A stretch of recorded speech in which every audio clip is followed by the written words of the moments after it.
Katok-katok K-Talks with Therese. I'm really so excited because this is our third K-Talks video already. And ngayon, dahil nga pangatlong video na natin siya, tatlo din yung guest natin today. And I'm so excited to meet them kasi, guys, nakikita nyo na sila sa app na color orange. Sila ay Shopee Livestreamers. And I'm really so proud of them kasi yung dalawa sa kanila, I've known them for a very long time already. And ever since nakita ko how they shine wherever they go. So, I'm gonna give you a short background about them. Yung una is Cristel May Concepcion. Cristel May Concepcion has been vlogging since 2016. And ever since that time hanggang ngayon, super humble pa rin niya kahit naging YouTuber na siya. She creates fashion, makeup, travel vlogs, and room decor videos. And yung mga recent travel vlogs, yung mga Korea videos. Kaya super nag-enjoy ako nanood ng mga videos na yun. And what's so cool about her is that architecture graduate siya, guys. Pero nasa media din siya. So, yun. Yung susunod naman, si Mika Reyes. Siguro narinig niyo na yung boses niya somewhere, pero hindi niyo lang alam na siya yun. Mika Reyes is a radio jock from De La Salle University, and narinig niyo na siguro siya sa RX 93.1, pero hindi niyo lang alam na siya yun.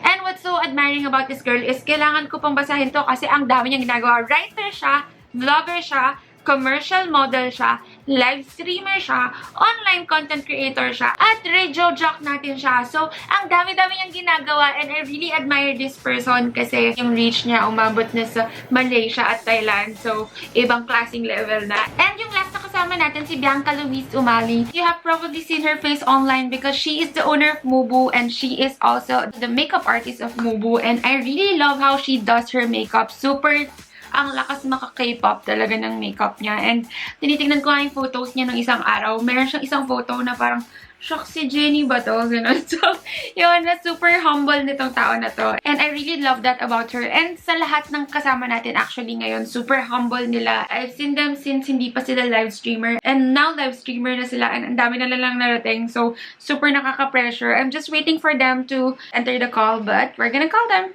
Kakasabi ko lang sa inyo kanina na may kasama akong mga Shopee live streamers and paano ba natin ito uumpisahan? Siguro mas maganda itong umpisahan na tatanungin natin sila kung ano ba talagang ginagawa nila. Ano nga ba talaga ang ginagawa ng mga Shopee live streamers, guys? Naghintayan. Sige, basically, actually dapat feeling ko si Mika. Kasi si Mika, ever since January, streamer na siya. So feeling ko dapat siyang magsimula. Well, a live streamer, I think in the most easiest way, diba, is content creation with the most recent engagement. Parang fastest way of engaging to your viewers. Kasi I don't know any other way that you can talk to your viewers na like on real time, diba? Mm-hmm. And I think that's what's super different sa pagiging live streamer. Kamusta naman yung experience as Shopee live streamer? Well, I think it's great. For me, parang what I think of Shopee is like, it's an agency. I don't know, parang ganun, diba? I think it's like, it's a way for us to connect to the brands that are already in Shopee. And I think that's parang yun yung medium for us to be able to get, like sponsored content and to have an avenue in a community that can really help us grow. So it's like parang manager si Shopee. Mm-hmm. Actually, kasi when I started din, noong March, they told us na, kala ko kasi, kung Shopee Live, parang literally magbebenta ba tayo in Shopee? Parang ganun yung question sa kanila. But then when they said, actually, you can do whatever you want as a streamer, just make it entertaining and then integrate na lang yung mga gagamitin mo sa live. Like, for example, this tripod or whatever. Parang integrate mo lang na, oy guys, by the way, this tripod I'm using is available here on Shopee. So, hindi naman siya, kahit Shopee yung platform, it's not like sellers nila, ganyan. Parang we're providing entertainment at the same time, trying to push for sales. Yun. I think I can say that naman. Meron kasi kaming pwedeng sabihin na stuff in the contract, but I think basically, yun yung ginagawa natin. Yeah, hindi naman katulad ng mga ideas na ibang tao na parang yung shopping TV talaga. Ganun. Minsan may mga nagko-comment na viewers namin. Akala nila Shopee sellers kami. Like parang, sis, magkano yan? Tapos parang, ay, sorry po, live streamer po ako. Ganyan. So magkaiba kasi yung Shopee sellers sa Shopee live streamer. Okay. Pero paano ba kayo nag-umpisa maging Shopee live streamer? I think we all started differently. Eh. Like, Mm. we're all different batches, I think, diba? Yeah. I Mm-mm. don't know how it's like for you guys, pero for me, how it started was, I would do Shopee Live for Shopee. Yung mismong Shopee. Kasi, wait, this is hard to understand. Host? Kasi we're Shopee live streamers, but there's a Shopee Live. And that's completely different from what we're doing. So, yung Shopee Live, that's using the Shopee account. And then for the Shopee Live kasi you are parang you're a host. Like they pay you to be there and to do the hosting, and usually there's a brand that is connected to that live stream. And last like noong 2019, mga July or something like that, I did my first Shopee Live for Keds. And I wasn't affiliated with Shopee. I was affiliated with Keds.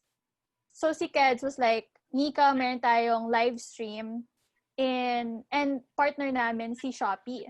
So they were like, okay, you have to go to their office and you have to do this live. Then I was like, okay, I've never done a live stream before. And they're like, okay lang yan because Shopee has their own host and they will be the ones, parang regulating everything. And then I did the live stream and the host during that time is Denise Heredia. Do you guys know her? Diba? Of course you know Denise, right? Yeah, so Denise was the host. And then she was telling me that she's been doing it for a while now. And then apparently during that live stream, we garnered a lot of sales. Like lots of people bought. And then during December of 2019, I got an email from Shopee and they told me na we liked you during our live. We're considering you for a program that has not been launched yet here in the Philippines. It's called Shopee Livestreamers. We have it in Singapore and Malaysia. You can watch the other live streams if you want na ginagawa like in the other countries. That's basically what you're going to do. At that time, live streaming wasn't such a thing. Like, remember, it wasn't ECQ pa, wala pang pandemic. Like, that wasn't on our minds. So for me, I felt like live streaming was so weird. Alam mo yun? Like, parang for gamers lang siya or for weirdos, I don't know. And then, but then they told me they're gonna pay me per live stream. And I was like, I want money, so okay. So I went for it, and then we had like a 2 day or 3 day seminar in the Shopee HQ, and some Malaysia and Singapore people were there teaching us how to be a live streamer. And then after like our third day of training, they made us do our own live stream on our own. And then after that, tuloy-tuloy lang. So that was my start. It's really weird. So parang sa'yo, Keds muna before Shopee. So it paved your way, yung Keds paved your way to Shopee. So paano naman sa inyong dalawa, Crystal and Bianca? Ako naman, I started no March, but they were getting me na for February. So similar with Mika in a way na I just received an email from Shopee saying they have this live streamer program, ito yung details. And then, kaya hindi ako nag-agree for February kasi medyo na-shock ako kasi if you've noticed, fixed yung schedule namin for 5 days a week. So we can't do 1 to 2 p.m. today and then 7 to 8 p.m. the next day. So you have to commit na ito na yung schedule mo araw-araw. And nung time na yon, I've been busy freelancing as a makeup artist. So sabi ko, parang hindi carry. Parang hindi kaya. So sabi ko, sorry but I have to decline siguro muna for now. Baka hindi ako makakommit. And then I received another email for March naman. Sabi ko, parang sayang. Sige na nga, tatry ko na i-push kahit mahirap. 9 to 10 p.m. every day. Kasi yun lang yung pinaka-late. Sabi ko, pinaka-late na nga lang kasi what if may client ako ng morning till afternoon? I can't commit to the live stream kahit 1 hour lang. So, nag-go ako ng March. And then, same with Mika, meron ding 3-day training. That's honestly, for me, it was like super swerte. Kasi a few weeks after, literally a week and a half after, nag-lockdown. So, I can't go to clients. Similar with Mika, I was like, sabi ko nga rin kay Mika noon when we were like posting together na parang super swerte ko sa Shopee kasi this is like my main source of income. Especially nung time na yon. Kasi ngayon, GCQ na, so nag-normalize na. In a bit lang. Pero nung time na yun talaga, I was like, super swerte, buti tinanggap ko si Shopee. Yeah, that was how it was for me lang din. I received an email. and then training, tapos on the third day of streaming, sa bahay na ako. So, first 2 days, I was in the Shopee office also. Ayun. Yun naman. How about you, Tel? For me naman, medyo similar kay Bianca. Dapat nung February din ako magsa-start. Tapos, I received an email from Shopee, mga end of January na. No? Tapos, yun nga, parang, kinabahan ako live streaming. First time ko ito gagawin, if ever. Tapos parang, nakakakaba. Paano kung hindi ko mabenta yung mga items? Tapos parang, inisip ko at that time, sige, parang bagong, venture sa career. Kaso nung chinek ko, yun nga yung training, nasa Korea ko noon. So parang, I had to decline. Tapos sana anuhin pa rin ako, email ako sa susunod. Tapos nung mga bandang end of February na, or I think first week of March na nun, in-email ko ulit sila na parang, hi, ganyan-ganyan. I just came back from Korea. Tapos, is it still possible to go apply for your workshop or your training ulit? Tapos sabi nila, oh, sorry, kakatapos lang din nung training namin. So, we'll keep you on tab sa April batch. Tapos ayun, in-email naman nila ako nung last week ng March. Tapos, ang sabi lang nila yan yung ano ba yun? Hindi pa pala namin yun alam na magko-quarantine. Parang after the week before ng training namin, nag-announce na magko-quarantine. So kami yung first batch na online yung training namin. So parang, ayun, jump pack siya ng 2 hours. 2 hours ba yun? Tapos, okay naman. Nung first week or first month pala lang nun, hindi kami nakaka-receive ng mga product na ipapakita mo sa lives kasi medyo strict pa nun sa mga shipping. So, yun yung kinaibahan nung April batch. So, yun. Nag-share ko na din na parang first time mo na kayo yung first batch na online. So, mas different kesa dun sa face-to-face talaga nag-training, di ba? So, ano ba yung struggles na hinarap nyo na ngayong nag-live stream kayo? The time, the schedule. Yeah. For me, I think it's really hard. What do you call this? My work kasi, I work in marketing. So, our usual parang peak time is 8 o'clock. And when I started Shopee kasi, that's the crazy thing. Kasi they told you kagad, diba, Tel and Bianca, na parang you do the 5 times a week or whatever. So when they proposed this to me, they didn't tell me anything about that. They just said like, oh, you're gonna be a live streamer. So I really had no parang, okay, like how many times, all those things. Like when we went inside the training area, like I said yes without knowing anything. Legit. Desperate. Yeah, and then like when I got to the training area, for real, when I got to the training area, there was nothing like really set. There was nothing set. I thought it was going to be like Shopee lives. It's not gonna happen all the time. So what I was thinking was, okay, 8 to 9 because that's like peak time, right? Like people go online 8 o'clock or whatever. But I wasn't thinking na parang, oh, this is going to be like my schedule for every day. And then as time went by, like since most of my work is required at 8 because that's the peak time, I had like such a hard time. Like legit, I would get work phone calls during my live streams. But buti na lang, I changed my schedule to 9 to 10 kasi after a while I kind of understood that, oh my gosh, this is not going to be like a one-time thing lang. This is going to be like, I've been a Shopee live streamer since January. So parang it's not I thought it was just like a two-month gig. You know what I mean? Like I didn't think it was gonna be that long. So schedule definitely was hard for me. Apart from yung time management, feeling ko at some point naman may mga rude or mga commenters or viewers na since they're behind the camera, hindi mo naman sila nakikita, hindi sila takot mag-send ng mga, oh, pangit naman yung ginawa mo eh. Parang mga ganon. So parang at first, nung first month ko, alam ko message ko pa yun si Bianca, parang, Bibi, alam ko, dapat hindi tayo ma-affect sa comments. Kaso, nung first time ko talaga yun ma-receive, parang, as a person, nakaka-down pa rin. Kaso, yun, parang over time, yun nga, mas nabibuild ko naman na yung confidence sa sarili. Tsaka parang isipin mo na lang talaga na inggit lang yung mga yan. Hindi kasi sila yung nagla-livestream. Tsaka wala lang sila magawa sa buhay. Totoo yun. Actually, medyo shocking kasi sobrang ang laking platform ng Shopee. Hindi ko in-expect na gano'n karaming tao magnonood sa live stream. Especially when I first started. Like, akala ko mga 6 viewers, gano'n yun lang yung mga kausap mo. And then when I started ng first stream ko, like, whoa, the comments just keep on going kasi di ko kilala yung mga tao. I don't know how to interact with them.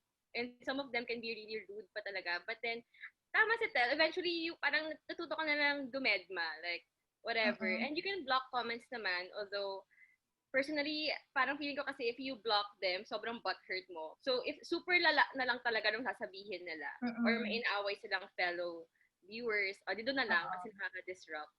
Pero yun, actually, in general, masaya siya kasi you will gain a fan base. So, I'm sure yan, si Mika, si Tel, meron kami. Parang meron kaming parang mga loyal viewers namin. So, it makes it fun. Parang you look forward to it kasi makakausap mo sila daily. And honestly, they protect you from the bashers, di ba? Like, sometimes sila na yung nakikipag-away sa comment section. Yun lang. Pinaka-struggle ko siguro nung simula is maintaining viewers. Talaga kasi it matters. But eventually naman masasanay ka rin and magigauge mo anong gusto ng viewers mo makita. Kahit hindi games, yun yung tricky actually sa Shopee kasi sobrang clickbait ng games. But sometimes, kahit walang games, may mga topics na talagang manonood sila. So, yun. That's it. So, di ba kayo lahat parang done na kayo with your month in Shopee? Sorry. My mom. Like, di ba may month talaga kayo na yung month na yun, live streamer kayo. Ngayon, done na kayo doon, pero you're still doing it. What prompted you to still do it? To still continue live streaming? Masaya talaga siya. Yeah, it's fun. As in, nung first taste ko pa lang, parang minessage ko yung account manager ko na parang, wow, ganito pala mag-live stream. Nung first hour nakakaba, kaso parang they made you really comfortable naman, tapos kinakausap ka rin ng mga viewers mo eh. Kaya parang once you start talaga, parang you'd want to continue more and more. And apart from that, yun nga, yung viewers mo, parang nako-convert mo na rin sila to your, halimbawa, Instagram followers, tapos YouTube subscribers. So parang mas nabebenta mo din yung platforms in a way. It's true. Yeah, it's fun eh. Tsaka for me, I grew up being so mahiyain sa camera. But then, parang Shopee really helped me. Parang daily workshop siya to build your confidence. Ganon. That's why, ginagawa ko pa rin siya kahit sometimes especially kapag nag-uusapan naman din ni Tel, pag may branded hosting ka, di ba? Parang, shocks, iba yung kaba ko. Kasi parang nakalood talaga yung Shopee team. Pero yun, it's challenging pero fun. So, Mika, ikaw, wala. Well, me, actually, I'll tell you a story. Kasi, I know, like, Bianca, you're March, right? And Tel, you're April. But then, after February, kasi, there was, like, talks. There was talks. And then, people were saying, this is just, hearsay, So, this is just, kami-kaming mga other live streamers talking to each other. So, like, some of my other live streamers na friends, na batchmate ko, they were telling me na, hala, tatanggalin na tayo, meron ng mga bago, yung mga ganon. So, I was really scared because I was thinking, baka because like what I said, when we got into it, there was no system, there was no plan. So, we didn't know that we could stay and do it for a really long time. During my time there, kasi, yeah, like I grew, my following grew and everything, so it was good. But the reason why I wanted to continue mostly was because like I cried to my to my viewers in one live stream. Because I thought at the end of February, nobody was giving me like you're renewed for March, and all of my other batchmates were saying na baka you're not part anymore. Kasi there's new ones. And then I was crying. That's when I realized I actually really, really wanted to be a live streamer. And then when I was like fixing my clothes because I'm a fashion live streamer. So I was fixing my clothes in the live stream and I was like, guys, di ko kaya. And then I was like, mag-share lang ako kasi baka ito na kasi yung last na live stream ko eh. And then they were so supportive. I got like, after that live stream, I got like 10 really long messages from different people who watched my live stream, and they were telling me na parang we're really gonna miss you, because I really thought that I wasn't part anymore. And then they were like, really gonna miss you. You gave us joy. Kasi during that time, my content was fashion and like mga psychic readings, mga tarot readings. So during that time, I would give like a lot of advice in terms of like tarot reading. And then they were telling me na parang, oh, one of your readings came through and it really helped me. And I was like, oh, that's so sweet. So these people are so nice. So sometimes, even when it's getting really hard now, because I am struggling a day job, like I think of my viewers, because I remember that moment na they were really there for me when I thought na I didn't have it anymore, you know. And like, sobrang bait nila eh.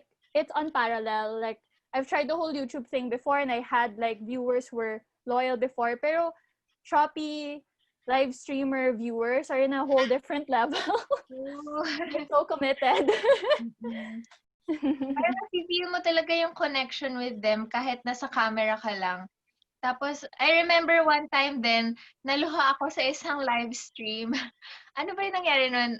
I think it was, something about sa parents. Tapos, nag-share yung isa kong viewer, mahaba siya na message. Tapos, di ko na-realize na naluluha na pala ako. Tapos, sabi nila, ate, huwag kang iyak eh, ganyan. Tapos, parang ayun. Ayan, so, shout out kay Ariadna, kung nanonood ka ngayon. Ayun, so, nakifeel ko talaga din yung love ng mga Shopee viewers. So, we never know, di ba, how long you're still gonna do it. Pero, are you planning to still do it even in other platforms? Just to do lives, gano'n? Actually, if ever man yung contract ko with live streaming sa ibang platforms, it's fun naman din. Kaya lang, I feel like it's not gonna be the same. Especially yung audience. Feeling ko ibang-iba talaga. I think it's okay. I don't know. And I think, yeah, I will still stream, but definitely not like 5 times a week. How about you, Crystal? Same naman, kung like, nawala na yung opportunity to work with Shopee, huwag naman sana. I'm still open to explore other streaming sites. Kasi, masaya talaga mag-stream. Parang, kasi kung minsan, diba, magpo-post ka lang sa Instagram, hindi mo masyado ma-feel eh. So far, di ko pa masyado feel. Kasi with streaming, parang instant reply sa kanila eh, kung ano yung mga ginagawa mo, ganyan. Ayan. But yun, katulad ng sinabi ni Bianca, parang iba pa rin pag sa Shopee na viewers. Okay. So, hindi naman lahat magiging Shopee live streamer, but they can live stream on their own. So, what are your advices to those who wants to live stream or wants to do content creation in general?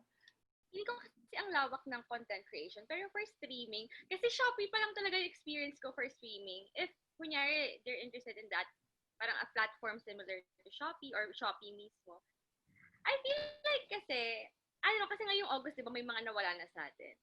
And I feel like, according to viewers, one of the things they notice sa mga streamers kung bakit they stop viewing certain, or parang nagsistop sila manood ng certain streamers is because parang nawawala yung sense of, connection sa streamer. Puro, it's a very clickbait. I've heard some of my viewers say that, na parang, ate, sa totoo lang, I stopped watching si ganito or si ganyan. I'm not gonna say, syempre, in general lang, kasi parang napaka-forced na ng content just for the views, yung ganon. So, I feel like, views matter, pero honestly, your content matter more and how you relate to your audience more. Just don't lose your personal touch, siguro, when you start streaming. Kasi ma-feel ng audience mo when you're being fake. So, parang similar dun sa sinabi ni Bianca. Actually, because of live streaming, mas naging confident din ako mag-vlog. Yun din yung mga sinasabi sa akin ng mga YouTubers na basta kung ano yung personality mo, yun yung ilabas mo. Don't try to copy other live streamers or other YouTubers kasi the viewers will know when you're being fake sa pag-project mo sa sarili mo. Ayun. What, Yumika? Me naman, sorry, I'm always last. It's okay, it's okay. Me naman, it's kind of different. I'm also very like ano kasi, like since I've been doing it for quite some time, and after a while kasi you kind of lose content, like you don't really know what to do na. And I've tried almost everything, honestly. And because you think about it, it's every day. Like it's YouTube kasi, diba? Like if you post once a week, then you have to think of something once a week. But this one's like every day. And at some point I was like, I don't care about the viewers. Like they're like, I got kind of cocky, like confident. I was like, I don't care about the viewers. I'm gonna be me. I'm gonna be real, and I'm gonna just do what I want to do. Like Shopee's not gonna kick me out. I've been here for a long time. So it's like at some point I was kind of like that, and honestly, like not super proud of that. But then so like a lot of people were doing like different kinds of challenges, trends, and I never like joined in because I always thought na parang my live stream was different. And because of that, I started losing viewers because I was just listening to myself, and that was really bad. Like I realized also, to be a good live streamer, you have to really listen to your viewers. Like even if it's stepping out of your comfort zone, parang okay, this is probably not something that I would do on my own. Pero they say na parang, oh, try it. You might like it, or if you start doing games, you might do this, you might have more viewers. Then that's like it's really, really helpful for me. Like last month kasi, honestly, my views were only around 1,500 views per stream, and that's pretty low. Like a lot of viewers kasi, a lot of streamers, their viewership is like so much higher. But then there was this one night na this is so funny, pero me and my viewers, we all went into like a meeting. After my live stream, I only had like around 800 viewers after this live, and then we were all so sad. Kasi we were like, paano yan? How can we make it higher? Ganon. But wala nang nanonood. And then we were like, sige, mag-meeting tayo. So we ended at 3 a.m. Swear, me and my viewers, we were talking. Then we created a new content plan for me. And yeah, seriously, they made my content plan. And then we talked about it. And then like, before kasi I would never do something like that, like ask for that kind of advice from my viewers. Because I would be like, oh no, kaya ko to. Like, I can be creative in my own way. But then after I listened to them, like, my viewers like went up like 3 times, 4 times, 5 times more than what I usually had. And then I started getting more brand deals, which was what happened like last week, 2 weeks ago. So listening, like, yeah, okay, be authentic to yourself. Individuality, super important yon. But also know that you're not perfect, and you have to listen to other people, especially your viewers. Because at the end of the day, you're not just doing it for yourself, but you're also like doing it for the people who are with you and the people who care about you. So that's my advice if you want to be a live streamer. I think yung mga sinabi nyo din, parang applicable sila in other platforms sa social media in general. So, just be yourself lang talaga all the time.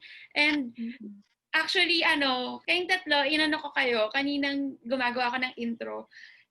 Sabi ko, yung tatlong to, sila yung mga humble talaga na kilala ko. So, I think na mas lumitaw yon ngayon na lives na yung ginagawa nyo. Kasi I know that you've been in the social media for so long already. So, ngayong nagla-livestream na kayo, parang lumitaw talaga your true color kasi no edits, no anything, just you. So, I really admire you guys for that. And isang reason pa bakit kayong tatlo yung in-invite ko kasi tayong apat, more into Korean content lately. May mga bago sa Korean, may mga dati pa or so. So, yun. Mayroon akong last question for you guys. Para kasi ngayon, everyone loves anything K-related. So, sa inyo, in your own opinion, ano yung love nyo about anything K-related? Anything K. Honestly, I grew up kasi kind of a nerdy child. So, totoo lang. Kasi my brother loves video games. Actually, I have a brother na 10 years apart kami. So, imagine when I was like 8, he was 18. So, yun yung time na bago-bago pa lang yung PS1 and everything. Alam mo yun, like nung nag-boom yung mga game consoles, my brother was like into it talaga. So, yun yung first peek ko into like East Asian culture, especially Japanese stuff and anime. And then slowly, kasi I think I'm the oldest. I think I'm the oldest here, no? Okay. Huwag natin i-review. So when I was in first year high school, dun lang ako nagkaroon ng unang peek into Korean culture because of, nagsabay Wonder Girls was becoming a thing. And then, yung Princess Hours na drama was appearing in ABS-CBN if I'm not mistaken. So that was in first year high school. So yun yung first peek into that world. Nakala ko, it's similar to Japanese or like J-dramas and animes I've been watching in a way na they like this cute aesthetic. Pero may twist yung sa Korea. Parang mas feminine yung dating nila, ganyan. So anyway, I was loving both. And then after a while, K-pop boomed, diba? The golden age of K-pop, which is like Girls' Generation, Super Junior. Like all your classmates were like listening and like watching their variety. So doon ako nag-start like zero in, like, okay, I'm into this, I'm gonna listen to this. And then doon na, parang sabay-sabay na, like Hallyu, diba? Hallyu wave. So, K-pop, K-drama, K-fashion, K-beauty, especially when I became a makeup artist. So, I was into K-beauty talaga. So, I feel like kasi, for me, to make it concise, I felt like kasi, in a way, when this whole thing started, napaka-niche niya, niche na interest, na I feel like I can communicate with people na naiintindihan yung gets ko. Kasi honestly, I had classmates look down on me before no high school. They feel like kasi it's such a weird interest. I don't know, siguro for kids nowadays, it's not that of a big deal na. Pero when I was in high school, people just like being with me if I don't talk about stuff like that. Alam niyo yun? Kumbaga meron lang bullied clique in the classroom na kayo-kayo na lang mag-usap about your nerdy stuff and then wag nyo na kami idamay. Parang ganun yung dating. So, yun, in a way, hindi naman nawala sa akin. Napaki ko ba, diba? I still love watching all these stuff. Then, honestly, tama yung sinabi mo ngayon, everyone is into this kind of thing. Kaya lang, for me, a lot of people naman are hating on the fact na bandwagon naman yung iba dyan. Parang for me, it doesn't matter. Especially when I went live with Mika for KCON. Like, even if I've been a fan since 2008, it doesn't freaking matter. Alam mo yun? Everyone's welcome to like Korean stuff, especially mga dramas ngayon. I keep on hearing people na parang, oy, kayo, alam niyo ba to? Back in 2008, ganto. I'm like, just because nabully ka ng bata. Of that experience before, kasi sobrang layo eh. Right now, people love me for my Korean content, but then 10 years ago, people are like bullying me if I talk about Korean content. Alam mo yun? But I'm happy. I'm really happy na people are loving what I'm loving now. Mas lumaki. Di ba parang, even when I watch mga live ni Tel and Mika, when they do makeup tutorials, ganyan, or K-fashion, when you read the comments talaga, people are like, oo nga ate, alam mo ba, kamukha mo si ganto-gantong actress, super love your outfit, blah, blah, blah. Nakaka-feel good, di ba? Na parang, finally, people are appreciating this whole thing. Yeah. So, yun. Isa ka pala sa mga OG na Hallyu fan talaga. Siguro. She is. Ayun, yun yung story. Siguro kasi ano siya, parang almost 12 years in the making na interest. So I'm really happy I get to talk to more people about this interest. Before kasi talaga, konting-konti lang, parang my closest friends pa. Tapos hiyang-hiya pa kami pag-usapan kasi, I don't know if you've experienced it. Si Tel kasi I think 1 year younger. Have you experienced this na parang talagang just people look at you like you're a freaking nerd kapag pinag-usapan mo yung K-pop? Oo, kasi, tanda ko nung high school, ganyan din, parang pag magsusuot ka ng Korean schoolgirl outfit, parang, ang weird niya, ganyan. Kaso wait lang, may papakita ko. Ready siya. I love it! Tcharam! Wow! May props pa! To be honest ako, nung sa K-pop, As in, nung sa Shopee live stream lang ako na-convert sa K-pop. More on sa K-drama ako na nag-start. Tapos yung pinaka nagpa-convert sa akin nun, yung Descendants of the Sun. Ayan. So, eto. Tapos tanda ko nun, parang yun yung kasagsagan ng Descendants of the Sun. Tapos, nasa festival mall lang ako. Tapos, hindi pa uso nun yung mga mini. So, meron yun Widow. Kasi parang wala na sila ngayon. Na-rebrand ata sila to Lativ. Anyways, may pop mention. Ayan, so nung hindi pa siya uso, nakita ko to sa store. Tapos, ang daming tao. Tapos parang pagtingin, oh my gosh, yung Descendants of the Sun stuff toys. And tapos bumili ka agad ako. Hindi ko na inisip kung gusto ko ba talaga yan. Mag-save muna ako. Mami, babayaran kita pag uwi. Tapos, ito yung isa sa mga first ever blog posts ko. Tapos, ang dami din nag-comment doon na parang, oh, ate, thank you for sharing. Pupunta ako dyan, ganyan. Ayun. So, isa siguro sa reasons ba't nagustuhan ko talaga yung K-dramas is, ano ba? Parang, basta at that time kasi parang, ayoko sabihin na yun yung main reason eh. Kasi at that time, medyo fresh ako nun sa breakup. Tapos at that time, parang mga after 2 months na, parang tinatamad-tamad ako manood ng mga romantic movies na, mga western, ganyan. Tapos, sige nga, ano ba tong Descendants of the Sun na ang daming nagsasabi, kinababaliwan ng mga chikiting. Tapos, nung pinanood ko, hindi ko na lang napansin, next kaagad ako ng next. Tapos hanggang sa naubos ko na yung buong series. Tapos parang gumaang talaga yung feeling ko. Tapos feeling ko, yes, ready na ako makamit ng bagong opa. Charot. Tapos, wala, parang pag nanonood ako ng mga K-drama, parang super nakaka-lighten ng mood. Tapos, parang doon ko rin nado-draw yung mga inspiration sa mga Korean style fashion. So, yun din yung mga lately mga pinopost ko tsaka mga nila live stream. Kaya, feeling ko sa K-dramas parang escape, tapos bagong reality to look forward to. Charot. Ayun. Totoo yun. For me, if anything, because I know it's my turn kasi I'm the last one naman. Okay, sorry guys, kasi talagang pinag-iisipan ko ang sasabihin ko kaya. Well, for me kasi, I think I started liking K-pop last. Definitely, I got attracted to like anything K because of fashion.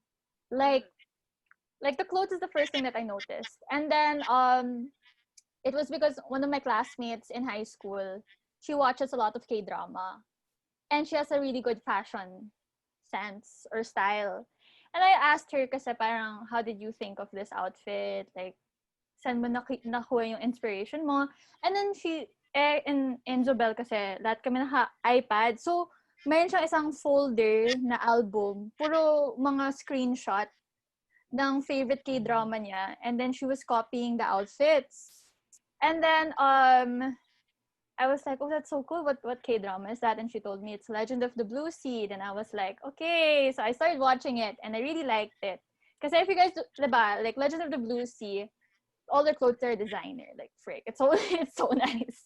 And then, yeah, diba? So it's like, oh, okay, this is really, really nice. And then, after a while, like, I started watching more K-drama because of the story. And because my sister and I, that's like our bonding together.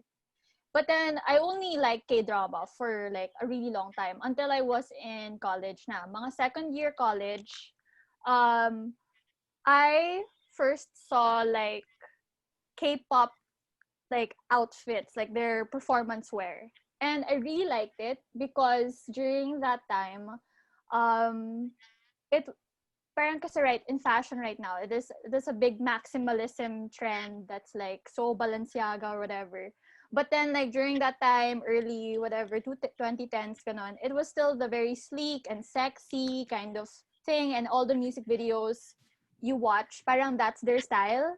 And then you're thinking na parang I don't see myself like this. I'm really I know na in my Instagram I'm kind of like more toned down. But in real life, I'm a really eccentric dresser. Like, I really love things that are weird, you know?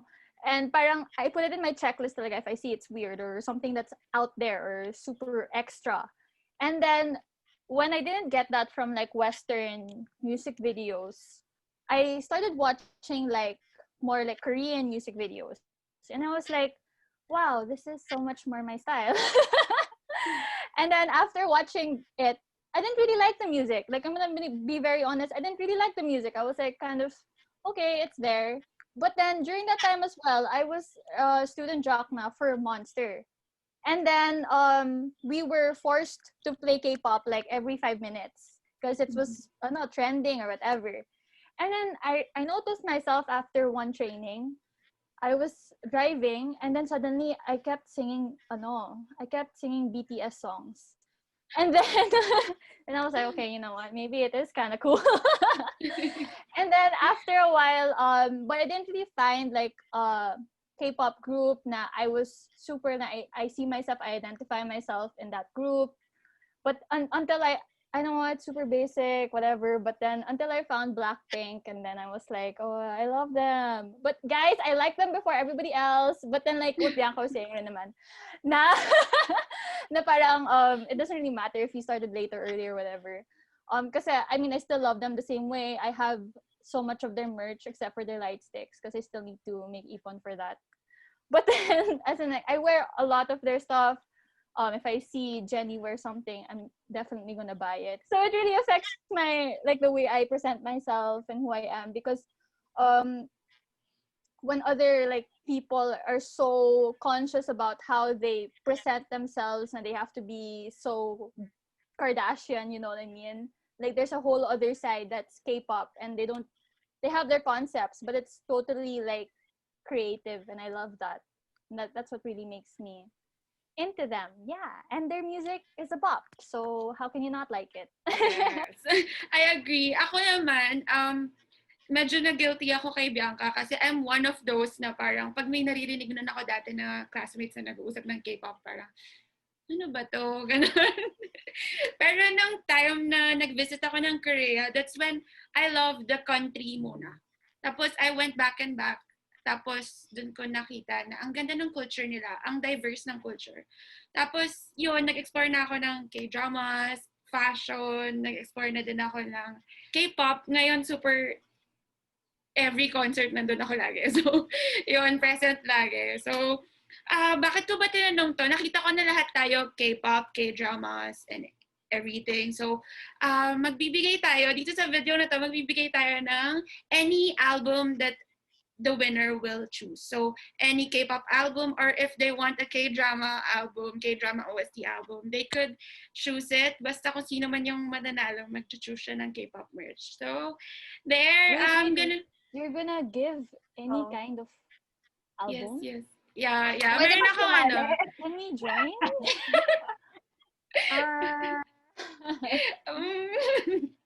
Ayun, so, tingnan natin pag nag-comment kayo sa mga sarili niyong posts. But there, we're gonna put the mechanics down below sa description box. So, bye. Thank you. Thank you so much. Bye. Alam ko busy kayo. See you soon. So, narinig nyo naman guys na puro K-pop, K-drama, K-beauty, or K-fashion yung naging start ng love namin sa Korea. And here in this video guys, hindi ko pa sinabi to kanina, pero we're gonna give away one album to one lucky winner. Yung album na to, any K-pop album, or kung gusto niya, OST albums ng drama. So, there guys. Super excited ako for this one kasi hindi lang yung album guys. Mamimigay din tayo ng Vice Cosmetics na collaboration with BT21. So, sa mga ARMY dyan, and sa mga gusto lang talaga magka-K-pop album or OST albums, just look at the description box to see the mechanics below. I'm really so excited to meet all the Hallyu fans out there. Thank you so much for watching and I hope you enjoyed this video. Don't forget to like, subscribe, and hit that bell button. And see you in our next Katok K-Talks with Therese. Bye!